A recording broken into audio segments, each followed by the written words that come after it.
So the great thing about stand-up paddleboarding is actually it's not that complicated, and you don't really need that much gear to get you on the water. As long as you're safe, you're comfortable when you're paddling, and you're finding it as easy as possible, that's a good place to start. But we're going to talk about the gear that is available for paddleboarding, the gear you should have, and the gear that's an optional extra. Now let's talk about the most obvious one to start with, the board. When you first start paddleboarding, you want a board that's nice and easy to stand up on, and it's nice and wide to give you a large amount of stability. Remember, it's not a fashion thing. It doesn't have to fit in the back of your car, and it doesn't have to be a certain weight. A perfect size for when people start off with is a mid 10-foot size, so 10'4" to 10'8", of about 32 inches wide, and that's what most people get into the sport on. If you're a little bit heavier rider, maybe look to a slightly wider baseboard, maybe a 33 inches or 34 inches wide. The most important thing is it's really easy to use for your body weight, and you can progress into paddleboarding really quickly. Now, just as important as a board is the paddle. You can't go paddleboarding without it, but you can paddleboard with lots of different paddles, and very cheap ones, wooden sticks, to high performance carbon pieces of artwork.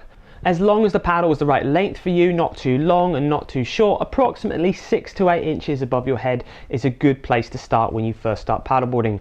They come in one-piece paddles, which are fixed, two-piece paddles, which that means then you can adjust the length of them, and three-piece paddles, which are great for traveling and packing down into smaller SUP bags.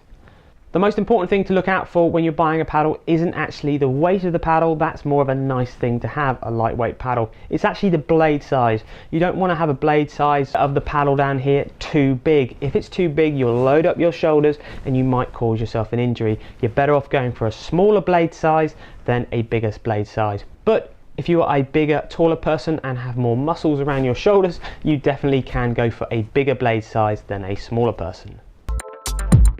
Something you can almost paddle without, but it's nearly impossible, is a fin.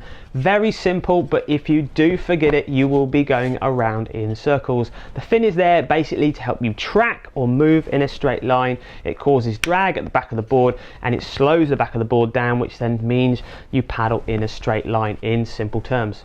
Fins come in lots of different shapes and sizes, and they come in different amounts on the board, from 1 fin up to 6 fins I've seen on boards. Generally, boards with single central fins are more for cruising and light touring, and boards with 3 or 4 or 5 fins are for more performance-based boards, maybe a little bit of surf or white water. If you do buy a board with fixed fins on it, make sure they're super supple so they don't get damaged when you're hitting the beach or rocks. So finishing off with our most essential items to go paddleboarding, we're going to look at a SUP leash, a very important bit of equipment to keep you attached to your board. So if you do fall off, you're no more than an arm's reach away from your board at all times. If you do go paddleboarding without a SUP leash, when you're standing up and paddling along, it'll make no difference at all. But chances are if you do fall, you'll be kicking the board out in front of you, or if there is any amount of wind, the board will suddenly glide away and you will have to be swimming after it. And if it's a windy day, sometimes it is even impossible to catch that board in time. Now, some people say that if you wear a buoyancy aid, you haven't got to wear a leash, and it is a personal choice, but we personally believe if you do fall off and you've got a buoyancy aid or a life jacket on, you still have to swim after your board because you haven't got a leash on, and then actually swimming after a board that's moving in maybe a bit of wind or still with momentum that you push forward is really hard to do. So we really recommend wearing a leash at all times, unless you're in a moving water environment, which is maybe where you're taking the board out in white water or moving water, and that's where we recommend wearing a leash, but with a quick release harness, so you can easily release the leash if it gets tangled around trees or branches. There are basically two different types of leashes. You have coiled and straight leashes. Coiled leashes are what you see on 90% of paddleboarders in all-round paddling. Great for flat water paddling, a light bit of surf maybe, and also great for racing. They stay up on the back of the board, out of the way, and they don't get seaweed or other bits of debris caught around the leash, so they don't slow you down. A straight leash is way better for surf. It has a much higher braking strain, and it's less likely to ping back at you when you fall off and you have a big wave pull your board. So really opt for a straight leash if you're surfing more, and go for a coiled leash if you're a bit more of an all-round paddler. But just remember, a leash really is a necessity and not an accessory like the stuff we're going to talk about now.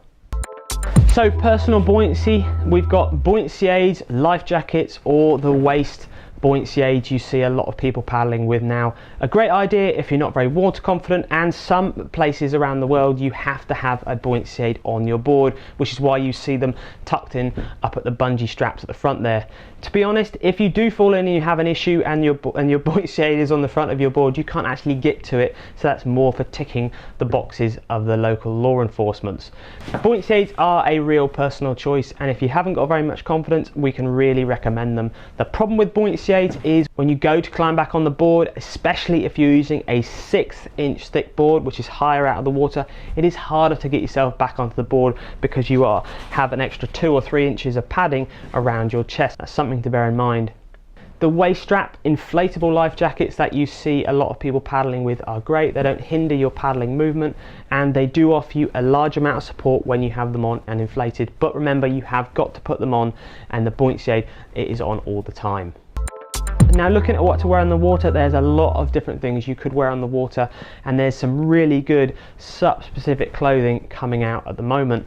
Definitely when you start, if you're from a cooler climate, it's better off starting in a wetsuit if you're going to be going in and out of the water quite a lot, especially if you're going into the surf and stuff. If you're doing a bit of light dunking and maybe it's not so cooler, you might find a thermo top might do really well. And also a thing which we really like is actually sort of 2mm base neoprene leggings. Great for sort of racing, cruising, still gives you enough warmth if you do fall in for those slightly cooler days. And in the hotter days, you can get very good paddle specific t-shirts which keep you cool and wick the sweat away from you.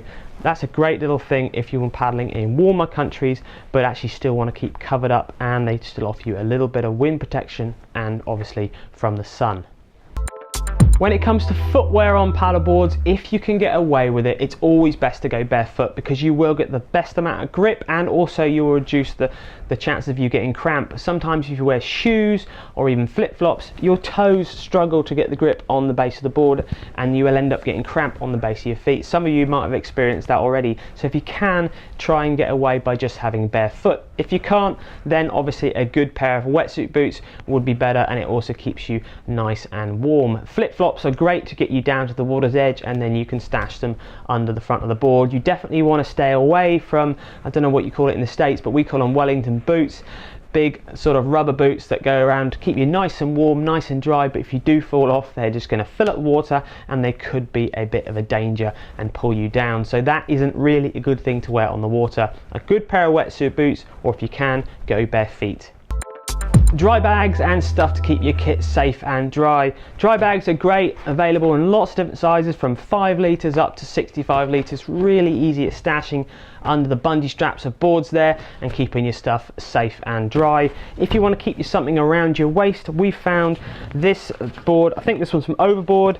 They make a great waist buckle system which goes around your waist. You can put your phone in there, your car keys, and keep stuff really safe and close to you. That's a lightweight good thing, maybe good also for racers and other people who want to put a bit more power into their stroke but not be hindered by a backpack. Definitely, otherwise, safety wise, it is good to take a phone on the water. A simple dry bag, there's so many available online. Another thing is then you can use apps like SUP and you can put it in there and you can use the viewing window, track your speed and your course if you want to do that sort of thing. But if you want to get away from the tech, emails and text message, I completely understand it, but it's still a good idea to take a phone with you so you can call somebody if something happens. Now, there is actually loads more SUP accessories than I've gone over in this video. SUP wheels to help you get to the beach, extra carry straps to help you carry the board to the beach, board bags, paddle bags, fin sizes, loads of different fin sizes. But the thing is, remember, SUP is actually a very simple sport. Just always remember your board, your paddle and your leash. Stay safe and as comfortable as possible and paddle on a board that's as easy for you as possible.